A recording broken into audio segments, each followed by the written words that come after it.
আমরা সেদিন যুবকদেরকে বাংলাদেশ নামের উড়োজাহাজের ককপিটে বসিয়ে দেব ইনশাআল্লাহ। আর আমরা গিয়ে বসবো প্যাসেঞ্জার সিটে। যুবক বন্ধুরা, রাস্তায় নেমেছিল তোমাদের অধিকারের জন্য, যে আমরা কাজের অধিকার চাই।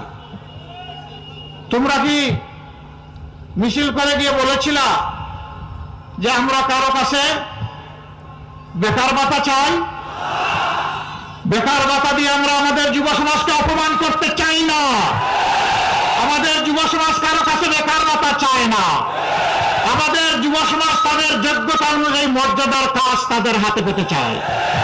আমরা ওয়াদাবদ্ধ, আল্লাহ আমাদেরকে এই কাজের জন্য নির্বাচিত করলে জনগণের ভোটে এবং ভালোবাসায় ইনশাআল্লাহ আমরা আমাদের যুবক যুবতীর হাতকে কারিগরের হাতে পরিণত করব। তারপরে কাজ হাতে তুলে দিয়ে বলবো, দেশটি এবার তোমাদের, তোমরাই বাংলাদেশ। আমরা যুবকদের হাতেই বাংলাদেশ তুলে দিতে চাই। তৈরি হয়ে যাও যুবক বন্ধুরা, এই বাংলাদেশের ভার তোমাদেরকে বহন করতে হবে।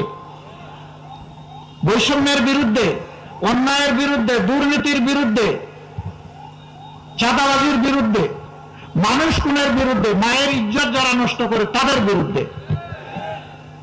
ইনশাআল্লাহ এ দেশ দাঁড়িয়ে যাবে। আমরা সেদিন যুবকদেরকে বাংলাদেশ নামের উড়োজাহাজের ককপিটে বসিয়ে দেব ইনশাআল্লাহ। আর আমরা গিয়ে বসবো প্যাসেঞ্জার সিটে। আমরা প্রস্তুত হয়ে গেছি, তোমরা প্রস্তুত হয়ে যাও। তোমাদের নিয়েই আমাদের বাংলাদেশ, তোমাদের নিয়েই আমাদের অহংকার, তোমাদের নিয়েই আগামীর নতুন বাংলাদেশ ইনশাআল্লাহ।